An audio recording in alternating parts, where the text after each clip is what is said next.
प्रिय बच्चों नमस्कार। आज हम कक्षा 9th का अध्याय 1 संख्या पद्धति प्रारंभ करने जा रहे हैं, जिसका मीनिंग होता है नंबर सिस्टम।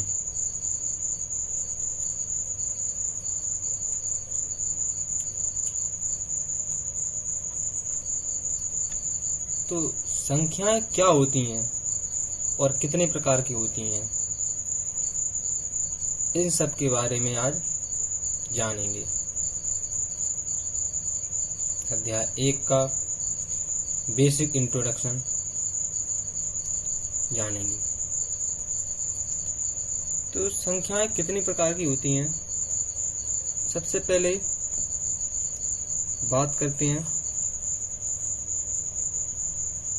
प्राकृत संख्या।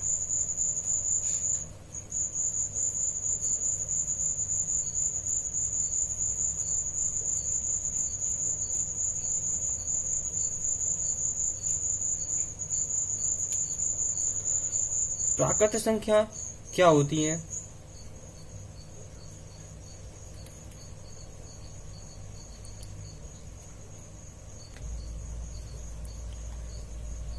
जिसको बोलते हैं अपन नेचुरल नंबर।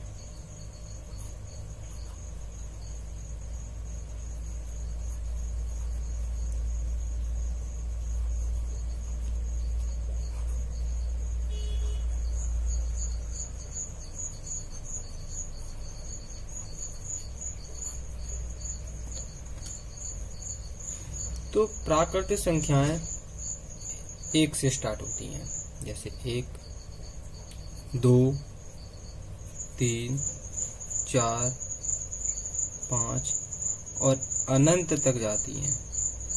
कहने का तात्पर्य यह है कि प्राकृतिक संख्या 1 से प्रारंभ होकर और अनंत तक जाती हैं। अगर बात की जाए सबसे छोटी प्राकृतिक संख्या, तो वो होती है 1।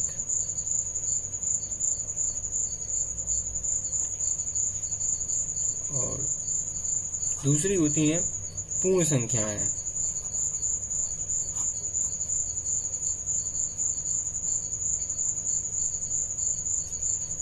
जिसको बोलते हैं अपन होल नंबर।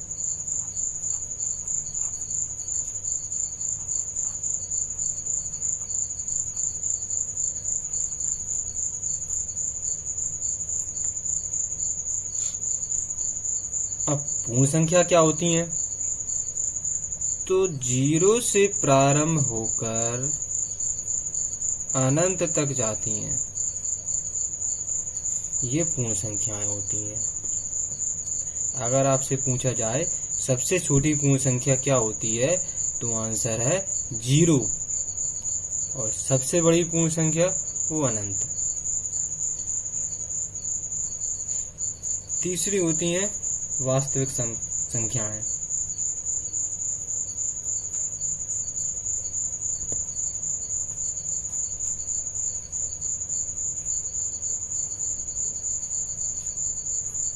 जिसको बोलते हैं रियल नंबर।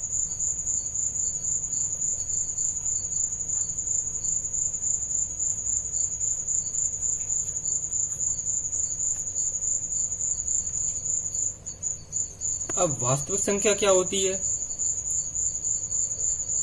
वास्तविक संख्याओं को अपन 2 प्रकार में बांटा गया है, परिमेय संख्या और अपरिमेय संख्या। तो वास्तविक संख्या 2 प्रकार की होती है, परिमेय संख्या और अपरिमेय संख्या। अब परिमेय संख्या क्या होती हैं और अपरिमेय संख्याएं क्या होती हैं, चलिए इसको समझते हैं।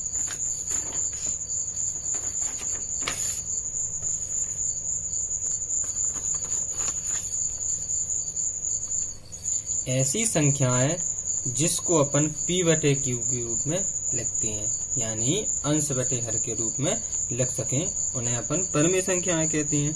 जैसे 3/7, 4/9। कहने का तात्पर्य है जो अंश और हर में हो, यानी भिन्न के रूप में हो, p/q के रूप में हो, उसे परिमेय संख्या कहती है। तो परमेय संख्या भी दो प्रकार की होती हैं।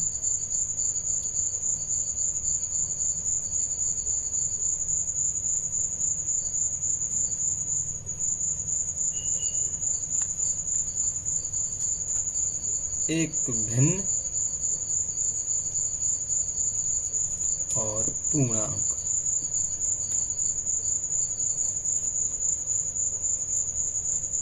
चलिए, अब भिन्न क्या होती हैं और पूर्णांक क्या होती हैं। जो संख्या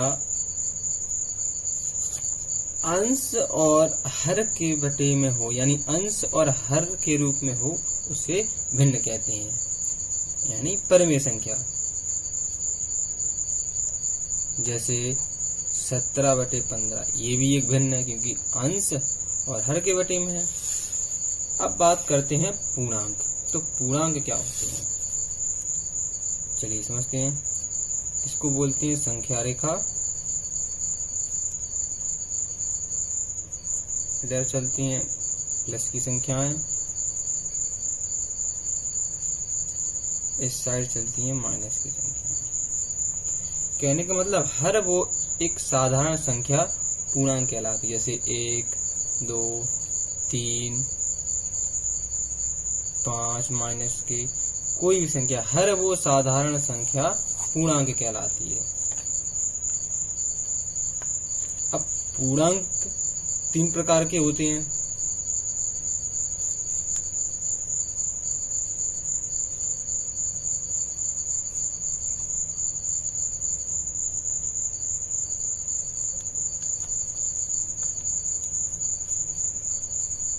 ऋण पूर्णांक,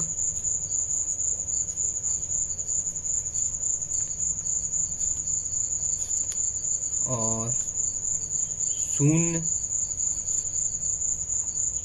और धन पूर्णांक।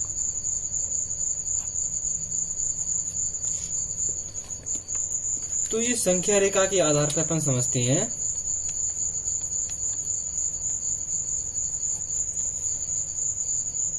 जितनी भी ऋण की संख्या होती हैं उनको ऋण पूर्णांक बोलते हैं, और जो शून्य है ये भी एक पूर्णांक है, ये भी एक पूर्णांक है। और शून्य से दाएं साइड की सारी संख्याएं धन पूर्णांक कहलाती हैं। क्या कहलाती हैं? धन पूर्णांक। तो समझ ही गए होंगे परमेय संख्या क्या होती हैं। ऐसी संख्या जो अंश बटे हर के रूप में हो उसे परमेय संख्या कहती हैं। और परमेय संख्या दो प्रकार की होती हैं, भिन्न और पूर्णांक। भिन्न यानी ऐसी संख्या जो अंश बटे हर के रूप में हो। पूर्णांक 3 प्रकार के होते हैं, ऋण पूर्णांक, शून्य और धन पूर्णांक। ऋण पूर्णांक यानी ऋण वाली संख्याएं, शून्य यानी शून्य, धन पूर्णांक यानी धन वाली संख्याएं। इसके बाद अब समझते हैं अपरिमेय संख्याएं क्या होती हैं। तो जैसे √2 एक अपरिमेय संख्या है, √3 ये अपरिमेय संख्या है। कहने का मतलब जिसको अपन अंश बटे हर के रूप में नहीं बदल सकें, क्योंकि √2 का मान ये अनंत तक चलती है। ये √2 का मान है 1.414। अब अगर अपन इसका दशमलव काटेंगे तो नीचे कितने शून्य बढ़ा सकती हैं पता नहीं है, क्योंकि इसके दशमलव के बाद संख्याएं अनंत हैं। ये चेन चली जाएगी, 4 1 4 चलती चली जाएगी। तो अपन इसको दशमलव के प्रकार में अंश बटे हर के रूप में नहीं लिख सकते, इसलिए ये अपरिमेय संख्या है। अब √25 अगर इसका वर्गमूल ज्ञात करेंगे तो वो आता है 5, और 5 के नीचे अपन अगर 1 लिख देंगे तो अब ये बन गई अंश बटे हर के रूप में, तो ये हो गई परमेय संख्या। लेकिन √23 इसका वर्गमूल अपन ज्ञात नहीं कर सकते, तो ये अपरिमेय संख्या है। यानी सारी जो करनी वाली, इसको करनी बोलती हैं, सारी करनी वाली संख्याएं जिसका अपन वर्गमूल ज्ञात कर सकते हैं वो परिमेय संख्या, और सारी करनी वाली संख्याएं जिसको अपन वर्गमूल ज्ञात नहीं कर सकते वो अपरिमेय संख्या।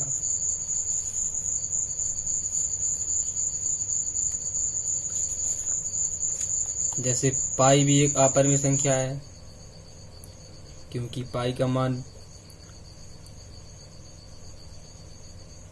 मान जो होता है वो परिमेय संख्या होता है, लेकिन पाई अपरिमेय संख्या है, क्योंकि पाई का एक मान तो 22/7 होता है जो परिमेय संख्या है, और एक मान 3.14। ये चेन चलती चली जाएगी, तो ये अपरिमेय संख्या है। क्योंकि इसका अपन दशमलव काटेंगे तो नीचे शून्य नहीं बढ़ा सकते, क्योंकि ये चेन चलती चली जाएगी, 1 4 1 4 चलती चली जाएगी, तो ये अपरिमेय संख्या है। चलिए आगे बढ़ते हैं। अब आगे है सम संख्या, यानी इवन नंबर।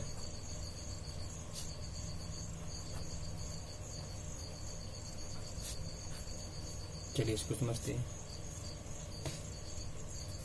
सम संख्या यानी इवन नंबर, ऐसी संख्याएं जो 2 से डिवाइड हो, यानी जिसमें 2 का भाग जाए, वो सम संख्या कहलाती है। अगली होती है विषम संख्याएं।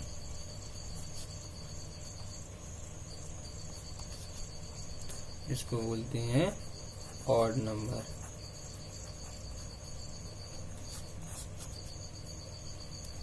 तो ऐसी संख्याएं जिसमें 2 का भाग ना जाए वो विषम संख्याएं कहलाती हैं। जैसे 1 3 5 7, जिसमें 2 का भाग जाए वो सम संख्याएं, जिसमें 2 का भाग ना जाए वो विषम संख्याएं।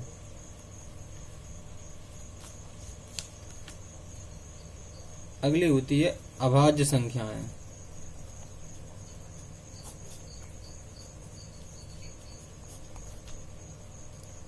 जिसको बोलते हैं प्राइम नंबर। Prime number. अब अभाज्य संख्याएं क्या होती हैं? ऐसी संख्या जो एक और स्वयं से कटे, यानी जिसमें एक और स्वयं उसी संख्या का भाग जाए, वो अभाज्य संख्याएं कहलाती हैं। जैसे 2, क्योंकि 2 में 1 का भाग जाएगा और 2 का भाग जाएगा। 3 में भी 1 का भाग जाएगा और स्वयं 3 का भाग जाएगा। 5 7 11, कहने का तात्पर्य है जिसमें एक अथवा स्वयं से कटे, स्वयं का भाग जाए, एक और स्वयं से भाग जाए, वो अभाज्य संख्याएं कहलाती हैं। अगला है भाज्य संख्याएं।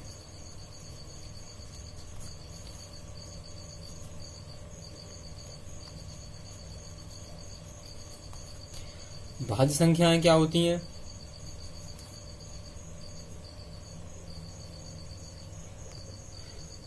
भाज्य संख्याएं होती हैं जो स्वयं के अलावा हर किसी संख्या से कट,